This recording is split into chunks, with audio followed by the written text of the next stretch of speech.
pessoal, tudo bem com vocês? Vamos estar começando a nossa aula hoje, fazendo a nossa segunda atividade desse eixo, que nós estamos falando sobre a corrupção. E no tema das ciências da religião, que é a nossa disciplina, nós vamos observar então alguma posição. O que a ciência das religiões diz? O que as religiões falam sobre esse processo todo da corrupção? Semana passada nós analisamos uma fala do Papa Francisco com relação a esse tema. Nós vimos ali como a igreja, representada pelo Papa, e como a religião cristã de uma forma geral, representada ali nas palavras do Papa, se posiciona contra esse tema, né? Contra essa prática que na verdade tem destruído várias pessoas, né? Hoje nós vamos ver uma passagem diretamente dos evangelhos, ou melhor dizendo, em uma das cartas que a gente encontra no Novo Testamento, que é a de Tiago. E eu quero ler aqui com vocês, vou colocar aqui na tela para depois eu explicar para vocês a atividade de hoje, tá bom? Vou passar aqui para vocês na tela, está aí na tela para vocês poderem acompanhar. Eu vou ler aqui com vocês. Diz assim o texto de Tiago, no capítulo 1, versículo 26 e 27. Se alguém pensa que é religioso e não sabe controlar a língua, está enganando a si mesmo. E sua religião não vale nada. Religião pura e sem mancha diante de Deus, nosso Pai, é esta: socorrer os órfãos e as viúvas em aflição e manter-se livre da corrupção do mundo. Bom, aí está a reflexão que deve ser feita por todos nós, né? Que não adianta só pensar ser religioso, não adianta só dizer que tem uma religião como está exposto aqui em Tiago.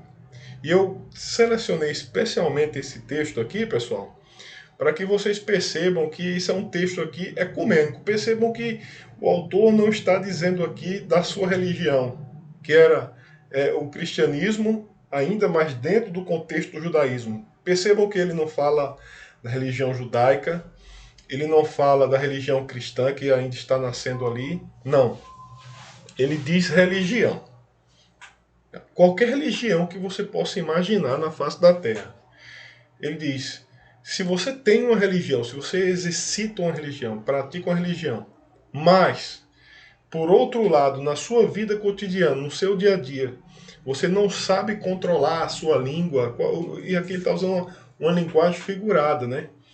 Ele tá dizendo aqui, na verdade, é aquelas pessoas que são religiosas, que vivem numa prática de determinada religião, vivem numa igreja, enfim, vivem em qualquer comunidade espiritualista, seja da Umbanda, seja do Candomblé, seja budista, enfim, qualquer religião que você se diz ser religioso, mas não tem esse controle sobre a língua, ou seja, é uma pessoa que sempre vive a falar mal, sempre vive a transmitir palavras indecentes, sempre é agressiva no seu modo de falar, muitos palavrões na sua boca, não tem respeito por ninguém, ou então vive a falar mal do vizinho, vive a falar mal do amigo, vive a falar mal do parente. Né? Aquele, na cidade do interior que a gente chama, né? É aquele chamado fuxiqueiro mesmo, sabe? Essa pessoa está praticando uma religião vã, como está dizendo, uma religião vã, como está dizendo aqui Tiago, certo? E na segunda parte, no segundo versículo, ele diz aqui uma religião pura, e aí ele derruba todos os preconceitos, os conceitos que se tem acerca do que é ser religião, do que é ser a verdadeira religião, porque esse título de verdadeira religião é arrogado por muita gente. Todo mundo quer que a sua religião seja a religião verdadeira. A religião do outro sempre é a religião menos qualificado, ou até desqualificado, ou até uma falsa religião nos discursos que se prega. Todo mundo quer que a sua seja a verdadeira e as outras são todas falsas.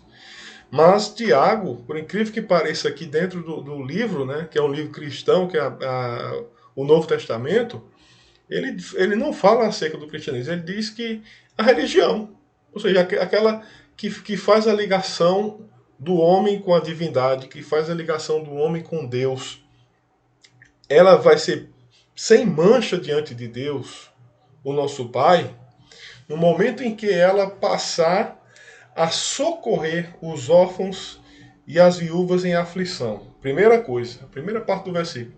Socorrer os órfãos e as viúvas em aflição. Ou seja, a questão da caridade, de fazer o bem. Nós já estudamos, inclusive, em um dos nossos eixos, sobre o tema da solidariedade, né? da empatia, de nós nos colocarmos no lugar do outro, de servirmos ao outro.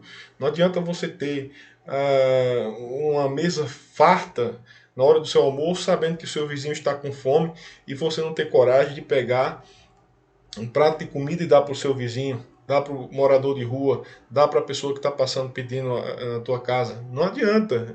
Se você se diz religioso e não pratica uma boa ação nesse sentido, está longe daquela religião que agrada a Deus, de ser uma religião imaculada. E a outra diz que é manter-se livre da corrupção do mundo. Livre da corrupção do mundo. A corrupção do mundo, no sentido mais genérico, é justamente o que nós estamos estudando nesse eixo.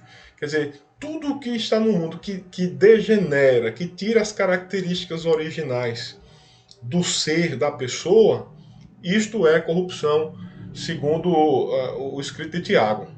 Então, por exemplo, qual uma corrupção que está no mundo que está atingindo muitos dos nossos jovens nos tempos atuais? As drogas e a prostituição. Quer dizer, no seu estado natural, o homem não foi preparado para viver, né? Principalmente desde a sua juventude, num estado de degenerência tal como nós estamos vendo hoje. Jovens, adolescentes, né? Aí de 13, 14, 15 anos já enveredando pelo mundo das drogas, da prostituição, entregando seus corpos aos vícios, sem raciocinar, sem pensar o que está acontecendo no processo interno do seu corpo. Que aqueles objetos que estão sendo oferecidos pelo mundo, porque o mundo aqui não é o planeta, é as pessoas, porque quem corrompe a gente, quem nos corrompe, são as outras pessoas. E nós mesmos que nos deixamos corromper. Então, nesse sentido, ele diz, olha, qualquer religião que você exercite, qualquer fé que você professe ter, ela só fará sentido se você se manter livre da corrupção do mundo. Porque no momento em que você se deixar vencer pela corrupção do mundo, você então não está praticando a verdadeira religião. Falei só 2 exemplos, mas existem vários outros exemplos. As questões no dia a dia, coisas pequenas que vão nos ensinando, nos motivando a sermos corruptos desde muito cedo, né? O Brasil é um país muito sentado nessa ideia de corrupção. E a gente, de certa forma, entre aspas, aceitamos muito fácil isso que nos é dado, certo? Então, o pensamento de hoje é isso. Vocês vão, dentro desse texto, desenvolver a atividade. E a atividade vai ser a seguinte. Vocês vão ler aí, ó, e vão responder essas questões aqui. Se coloca, novamente a citação, né? Se alguém pensa que é religioso e não sabe controlar a língua, está enganando a si mesmo e a sua religião não vale nada. Aí vem a pergunta, como percebemos, essa é uma passagem bíblica ecumênica. Ecumênica, ou seja, serve para todo mundo, junta todas as religiões. Aqui o autor não se preocupa qual a religião que o leitor pratica, mas considera fundamental uma atitude em todo aquele que se diz religioso. Qual é essa atitude? Segundo esse texto que nós vimos aqui.